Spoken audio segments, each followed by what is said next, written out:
a science fiction film, there are things you need to depict on screen that can never be built. There is no option except for CGI. But in any other case, I tried to do as much in camera as possible. I think it's important that the actors are able to touch and interact with as much as possible, which is why, we built the bubble ship as opposed to just having it as a virtual vehicle in the film. The trick with this film was to make the digital elements feel photographed. Because so much of the film is in camera, it's all about blending it in a way that makes it feel as real as possible.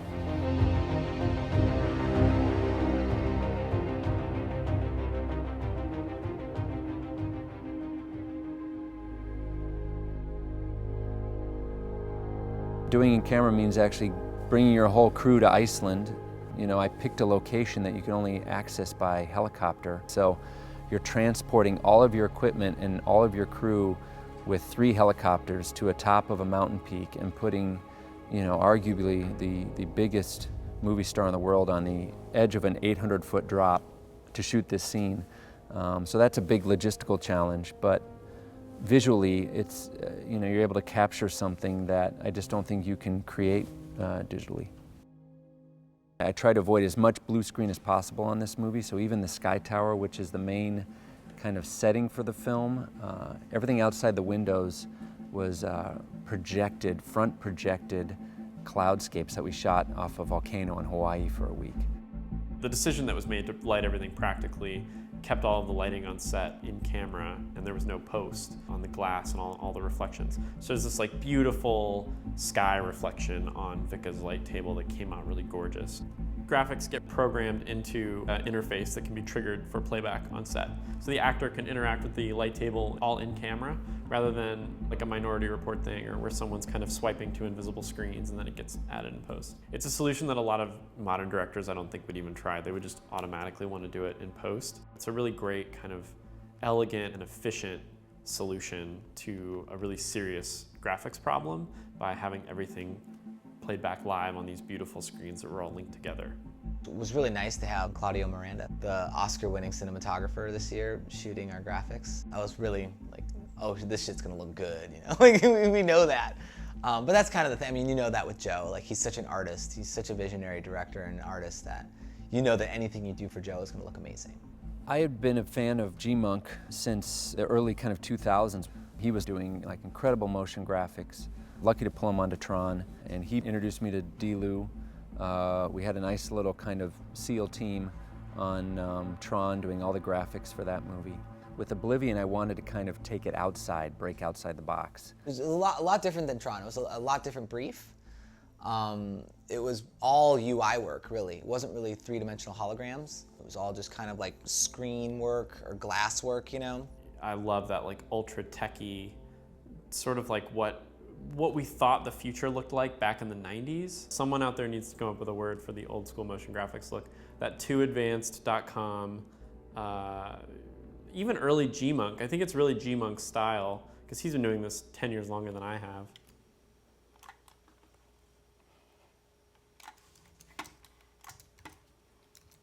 UI work is basically all circles, dots, and lines, and type. And it's just arranged in really complex ways, in graphic shapes, and that's all it is, but it's just it's the grid that defines it all. That's the foundation of all UI work is grids, and I love grids. I live for grids.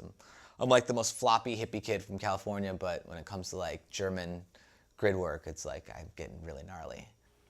This is our whole kind of compilation of work that we did. So you have your main map screens, little pop-up windows, but if you notice that everything follows the same grid. We start by laying out a grid and blocking it out, and then we just kind of populate with different graphic details. For the main screen on Vika's light table, this is kind of the hero interface with the map. Everything takes place on the East Coast, but we basically had to redraw all the terrain as mountainous, got an aerial photograph, and then kind of reskinned everything.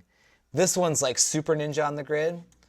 So you'll see here the dot grid is this layer right here. And so you'll see that every single graphic line follows this grid, every single one. And so using this dot grid allows us to kind of grid this thing out in a really really detailed and ornate way.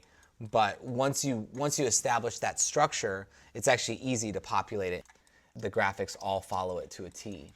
You know, there's guns, there's bikes, there's scav gun scopes, scav binoculars.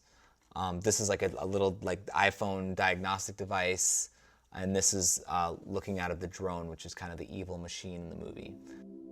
You know, each one of these is probably seen, you know, between 5 and 20 times in the film. You know, so it's a lot of screen time for us.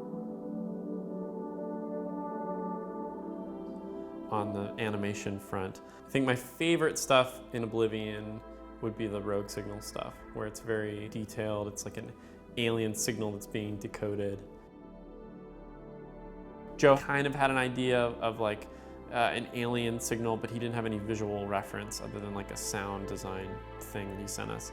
So there was a lot of exploration, and maybe it looks like this. Does it look like this? Does it look like this? Does it look like this?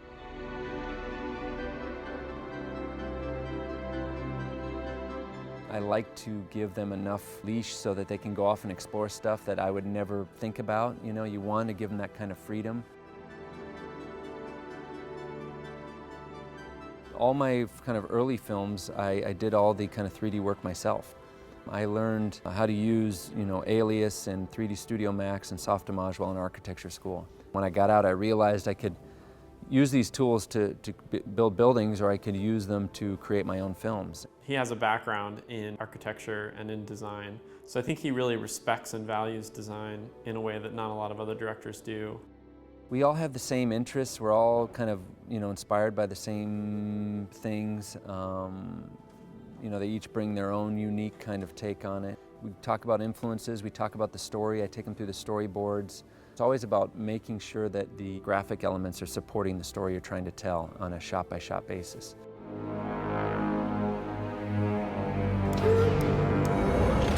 We live in a science fiction film. We're surrounded by technology in our lives, and I think I've explored the idea of our relationship with technology, how it can be used for good and for bad.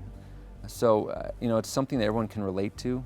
In any of these films, you want to make sure that there are elements that people can relate to in their own lives.